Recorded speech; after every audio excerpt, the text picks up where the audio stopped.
चलो आ जाओ। जनन प्रक्रिया प्रारंभ में हार्मोन की भूमिका। जनन प्रक्रिया का मतलब होता है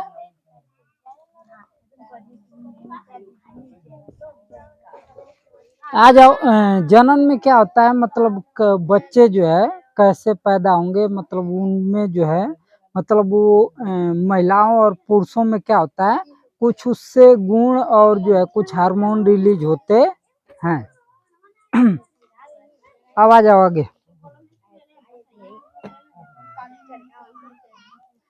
देखो जो स्रावी ग्रंथियां होती हैं वो हार्मोन को ही ब्लड में मिला देती हैं। जिसमें बताएं पिट्यूटरी ग्रंथि बताए ना, तो पिट्यूटरी ग्रंथि क्या करती है जो तुम्हारा तो क्या टेस्टेरॉन बताए और दूसरा क्या बताए एस्ट्रोजन, समझ में आया। तो इन हार्मोन को क्या करती है ब्लड में ही मिला देती है, जिससे जहां आवश्यकता होती है वहां पे जाके वो अपना कार्य करने लगती है, जिससे वो शरीर में विशिष्ट भाग अथवा लक्ष्य स्थल तक पहुंच जाते हैं। बता ही रहे थे।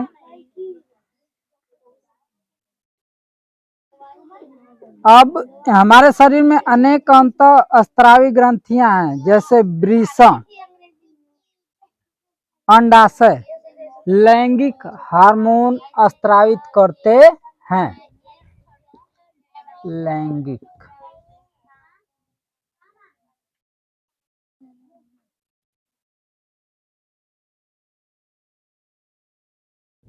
वृषण और दूसरा क्या है अंडाशय।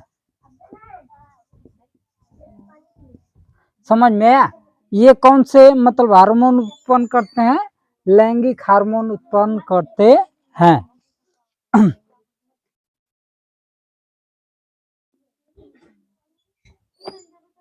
इसको नियंत्रण कौन करता है, पीयूष ग्रंथि, जो कि तुम्हें बता चुके हैं। ठीक, हाँ।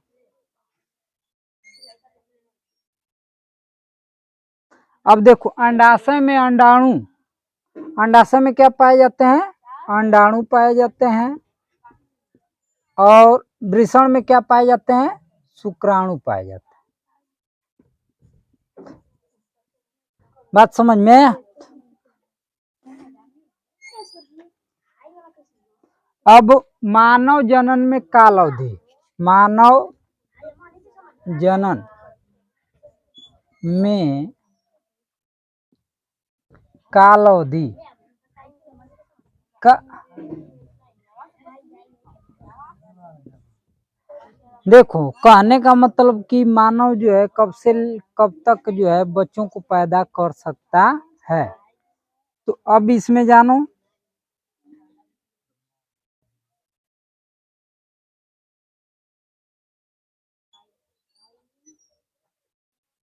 अब ध्यान दो, किशोरावस्था से ही मतलब ये जनन क्षमता जो है महिलाओं और पुरुषों में बनने लगता है।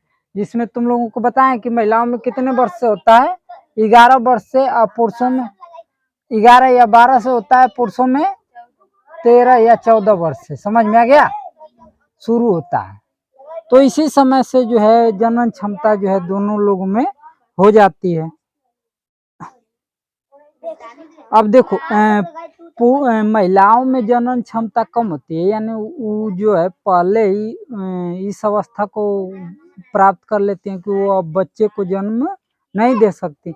लेकिन पुरुषों में ये जो है ज्यादा दिन तक रहता है। समझ में आया। 50 वर्ष तक महिलाओं में रहता है और 50 वर्ष के बाद भी पुरुषों में ये जनन करने की क्षमता होती है। तो स्त्रियों में जनन अवस्था या यौनारंभ 10 से 12 वर्ष में शुरू हो जाता है। कब से, 10 से 12 वर्ष। समझ में आ गया।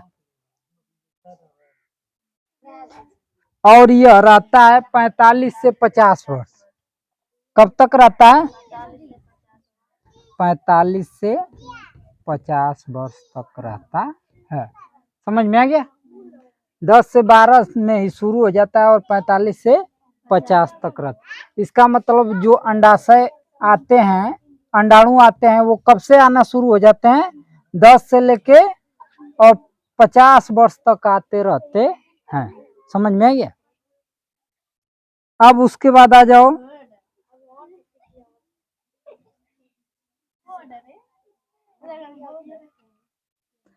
अब यह अंडाशय जो है, अंडाणु जो है, अंडाशय में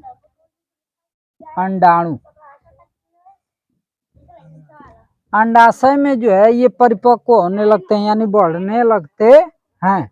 और एक अंडाणु जो है 1 महीने में एक बार आता है, जिसका साइकिल चक्र होता है 28 से 30 दिन का होता है।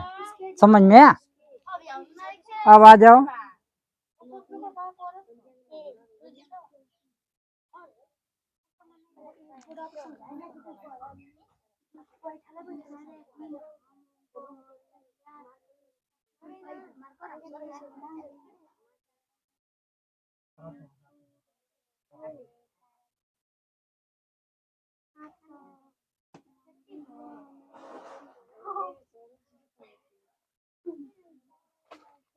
देखो इस स्थिति में जो 28 से 30 दिन का समय होता है, उस स्थिति में जो है गर्भाशय थोड़ा सा मोटा हो जाता है। समझ में आया?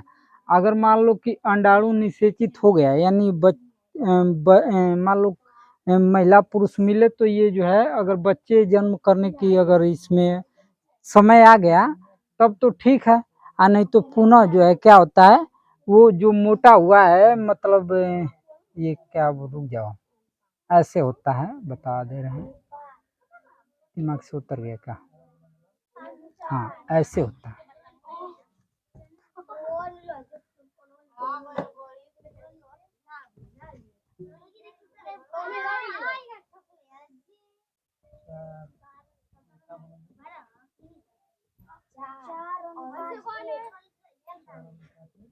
शार्ट में समझा दे रहे हैं, ठीक।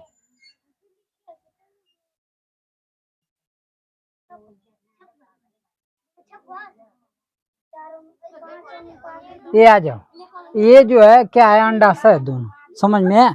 इसी में अंडे फूटते हैं, और ये जो है फिम्बरी, इसको फिम्बरी बोलते हैं, जो अंगुली नुमा देख रहे हो ना, इसी में से फूटने के बाद ये बाहर आते हैं, और यहाँ पे आके इधर से शुक्राणु जाते हैं, और ये जो है बच्चे, मतलब ये जब शुक्राणु मिल जाता है तो आके यहाँ पे रुक जाता है और बच्चा बनने शुरू हो जाता है। इस स्थिति में जो है ये गर्भाशय के दीवार मोटा रहता है। समझ में आया?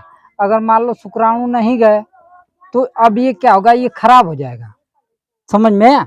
और खराब हो जाएगा तो ये जो दीवार मोटी हो गई है, ये जो है ये अभी साथ साथ क्या होती है, खराब हो जाती है, और यह जो है ब्लड के रूप में बाहर आने लगता है। और ये हर महीने होता है, एक बार इधर से होगा और एक बार इधर से। समझ में? यानी अंडाणु जो है एक बार इधर से आएगा और एक बार इधर से आता। समझ में? अब आ जाओ, इसको किताब के भाषा में रजोधर्म कहते हैं। क्या कहते हैं? रजोधर्म कहते हैं। समझ में आया? जो ब्लड के रूप में हर महीने आता है उसे क्या कहते हैं? रजोधर्म कहते हैं। अब आ जाओ, ये खत्म हो गया। ये पुरुषों में ऐसा कुछ नहीं होता है। बात समझ में आया? अब आ जाओ, संतति का लिंग निर्धारण। संतति का यानी लिंग निर्धारण समझो, छोड़ो, लिंग निर्धारण। अब मतलब कैसे लड़का होगा या लड़की।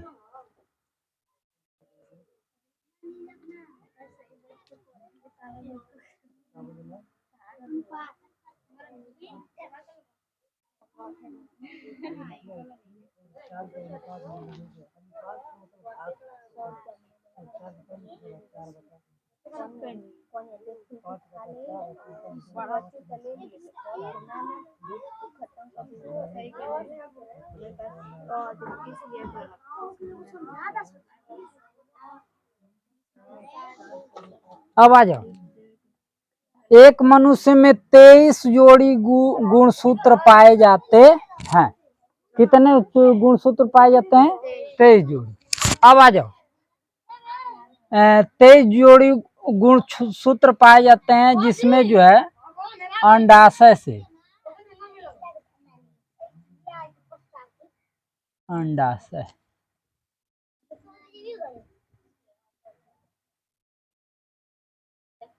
और क्या है, शुक्राणु।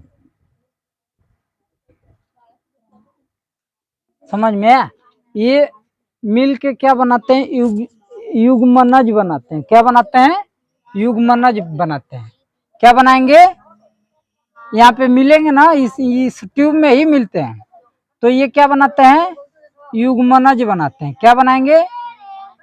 जब युग्मनज बन जाएगा तो यहाँ पे आके जब दीवार में चिपक जाते हैं तो ये भ्रूण कहलाता है। क्या कहलाता है? भ्रूण कहलाता है। और यह भ्रूण तब तक कहलाता है जब तक बच्चा पैदा न हो जाए। समझ में आया? अगर मान लो कि अगर मान लो 1 दिन टाइम बाकी है तो उसे हम क्या कहेंगे?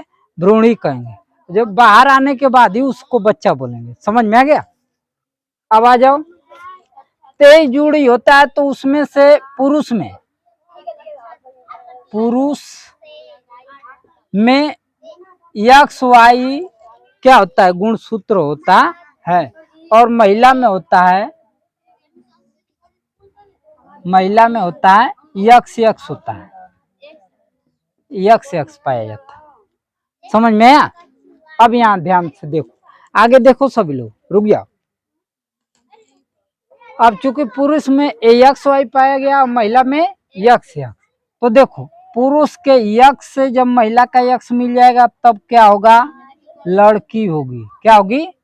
क्योंकि यक्स मिलके क्या बनाएंगे? लड़की। अब आ जाओ, तो ये पहला से मिला है ना, अब यह दूसरे से भी मिल सकता है, तो यक्स मिलेंगे तो क्या बनाएगा? यक्स। इस स्थिति में भी क्या होगी? लड़की। अब आ जाओ, अब मान लो वाई से मिला दो पहले वाले को, अगर वाई एक्स से मिला तो क्या बनेगा? X Y. तो क्या बनेगा? लड़का। अब उसी तरह से वाई को दूसरे वाले एक्स से मिला दो तो भी क्या बनेगा? लड़का बनेगा। समझ में? ये पुरुष में एक्स वाई पाया जाता है, महिलाओं में यक्स है। अब समस्या ये होती है कि हमारे समाज में एक कुप्रथा है कि यदि लड़के नहीं होते हैं तो किसको दोष दिया जाता है? महिलाओं को दोष दिया जाता है। लेकिन ये सोचो कि ये पाए किस में जाते हैं? पुरुष में ही ना। वायु गुणसूत्र किस में पाया जाता है? पुरुष में।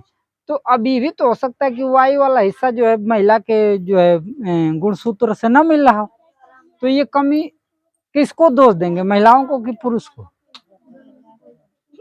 किसी को नहीं, क्योंकि ये भाई आंतरिक संरचनाएं हैं। अब वायु पहुंचा नहीं पहुंचा, मिला नहीं मिला, ये तो बात की बात है। समझ में आया? तो वायु वाला हिस्सा नहीं मिलेगा तो जो है लड़का नहीं होगा, तो इसमें किसी को दोष देने की जरूरत नहीं है। समझ में आया? अगर मान लो कि हो सकता है कि पुरुष में कमी हो या महिला में कमी हो, तो उसमें कमी का दोष दिया जा सकता है, ना कि ये कहा जा सकता है कि उसके जो है लड़के नहीं हो रहे। समझ में आ गया? तो इतना समझ में आ गया?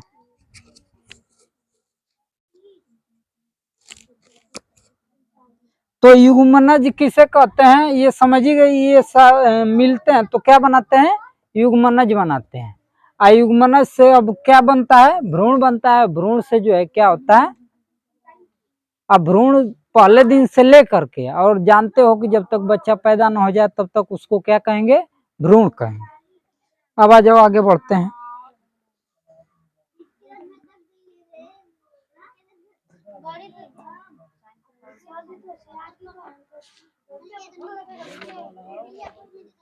थोड़ा सा और है, खत्म कर देंगे, उसके बाद जो है तुम लोग अगला सब्जेक्ट पढ़ सकते हो।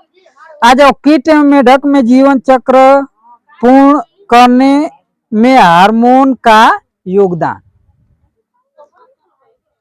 टेडपोल को वयस्क मेढक बनने के लिए अनेक चरणों से गुजरना पड़ता है। टेडपोल का होता है?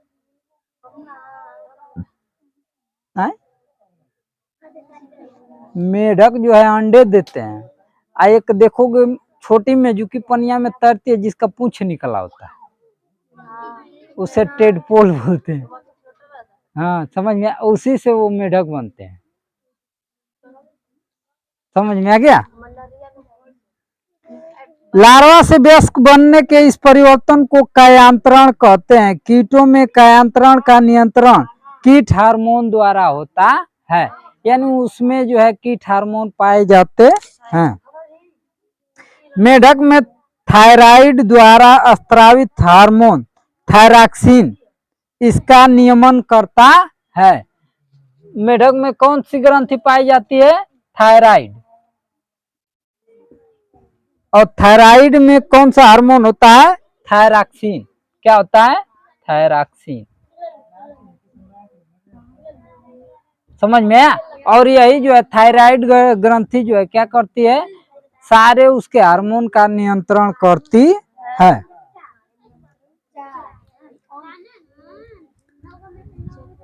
थायरॉक्सिन के उत्पाद के लिए जल में आयोडीन की उपस्थिति आवश्यक है, यानी आयोडीन का होना जरूरी है। आयोडीन किस में पाया जाता है? नमक में, जानते ही हो। और ये ध्यान देना कि कुछ भी अगर मान लो जमीन पे है कोई वस्तु, तो उसको भी अगर मुंह से लगाओगे तो वो नमकीन ही होता है। इसीलिए उन लोगों को आयोडीन जो है उसमें मिलना आसान हो जाता है। यदि जल में जिसमें टेडपोल वृद्धि कर रहे हैं पर्याप्त मात्रा में आयोडीन नहीं है तो टेडपोल वयस्क मेढक में परिवर्तित नहीं हो सकता है। यानी आयोडीन की कमी हो गई तो अब वो जो है मेढक नहीं बनेगा, वहीं से उसकी जिंदगी समाप्त हो जाएगी। अब आ जाओ किशोर की पोषण आवश्यकताएं। समझ में? किशोर मतलब होता है बच्चों का। समझ में आ गया। किशोरावस्था में तीव्र वृद्धि एवं विकास की आवश्यकता है। यानी छोटे बच्चों को ध्यान क्यों रखा जाता है? सही भोजन, सही दाल वगैरह सरकार भी देती है, ताकि वो जो है समय से क्या कर सके? वृद्धि कर सके। अब आ जाओ संतुलित आहार का अर्थ है भोजन में पर्याप्त प्रोटीन, कार्बोहाइड्रेट, वसा, विटामिन, खनिज पर्याप्त मात्रा में मिले। इसे क्या कौन आहार कहते हैं? संतुलित आहार कहते हैं। ये नहीं कि दूध की जो है कि घी में पिया दोगे तो उससे संतुलित आहार नहीं कहेंगे। संतुलित आहार का मतलब उसमें सारे प्रोटीन, कार्बोहाइड्रेट आदि मिलने चाहिए। अब भारतीय भोजन रोटी, चावल, दाल, सब्जी एक संतुलित आहार है। समझ में? दूध अपने आप में संतुलित भोजन है। फल भी हमें पोषण देते हैं। शिशुओं को माँ के दूध से संपूर्ण भोजन मिलता है जिन्हें उसकी जरूरत होती है। यानी कि अगर माँ दूध पिला रही तो इसका मतलब कि बच्चे को संपूर्ण भोजन मिल रहा है। अब आज जो कुछ और तत्व हैं जो आवश्यक होते हैं, जैसे लौह तत्व रुधिर का निर्माण करता है। आयरन, पालक खाने से हमें कौन सा तत्व मिलता है? आयरन मिलता है। समझ में? उसे लौह तत्व बोलते हैं। तो अगर आयरन की कमी से एनीमिया रोग होता है, यानी खून की कमी हो जाती है। तो अगर खून की कमी शरीर में हो रही तो कौन सा भोजन खाना चाहिए? पालक खाना चाहिए। समझ में आ गया। सब्जी क्यों, डायरेक्ट पाल के खा जाओ, खेत में लगा रहेगा।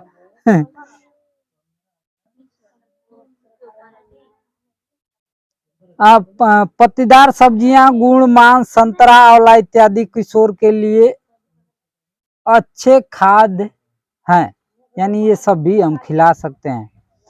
अपने दोपहर एवं रात्रि भोजन खाद्य पदार्थों की जांच कीजिए। छोड़ो इससे, हम क्यों जांच करें, हम क्या है। चिप्स तथा पैक किए हुए अथवा डिब्बा बंद खाद्य यद्यपि स्वादिष्ट होते हैं परंतु उसमें पोषण की मात्रा नहीं होती है, इसीलिए मना किया जाता है कि कुरकुरा और चिप्स वगैरह नहीं खाना चाहिए। अब आ जाओ ग्रंथियां। पीयूष ग्रंथि कौन सी हार्मोन उत्पन्न करती है? तो वृद्धि हार्मोन यानी ग्रोथ हार्मोन। कौन सी ग्रंथि? पीयूष ग्रंथि। थायराइड ग्रंथि थायरॉक्सिन हार्मोन उत्पन्न करती है। एंड्रीनलिन जो है हार्मोन उत्पन्न करती है। अग्नाशय क्या करता है? इंसुलिन उत्पन्न करता है, जिससे मधुमेह रोग नहीं होता है। अगर इसकी कमी हो गई तो क्या हो जाएगा, शुगर हो जाएगा, जिसे मधुमेह हिंदी में बोलते हैं। अब आ जाओ वृषण एस्ट्रोजन, जिसे टेस्टोस्टेरोन कहते हैं। वृषण में कौन सा होता है, एस्ट्रोजन हार्मोन होता है। अंडाशय में है एंड्रोजन होता है, एस्ट्रोजन नहीं एंड्रोजन। अंडाशय में एस्ट्रोजन होता है। अब आ जाओ कुछ आगे कुछ जो है नोट्स हैं उसको ध्यान देते हैं। यौनारंभ में लड़कों में स्वर यंत्र के बढ़ने से जो अंग गले में सुस्पष्ट उभरा हुआ नजर आता है, ये देख रहे हो ना, ये जो है 18 वर्ष से ऊपर जाने पे ये निकलने लगता है लड़कों में, एकदम स्पष्ट हो जाता है। ये एडम्स एप्पल, इसे क्या बोलते हैं, किसी भी परिवार में लड़के या लड़की का जन्म किसके गुणसूत्र पर निर्भर करता है? लड़का होगा या लड़की, किसके गुणसूत्र पर निर्भर करेगा? तो ये किसमें पाया जाता है, पुरुष में ना, यानी ये निर्भर करता है पुरुष के गुणसूत्र पर। लेकिन दोषी कौन होता है, महिलाएं ना। अब आ जाओ,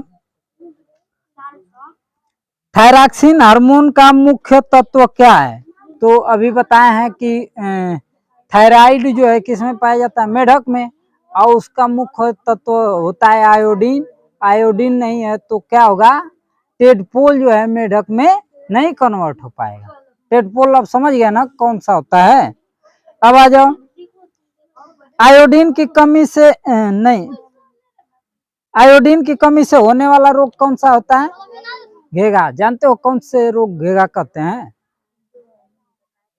किसी किसी का यहाँ देखोगे निकल जाता है, हाँ, उसी को घेगा रोग। तो हाँ, अब आ जाओ, हार्मोन जो शक्कर का स्तर नियंत्रित करता है, यानी किसके जो है पर्याप्त मात्रा होने से शुगर रोग नहीं होता है, इंसुलिन।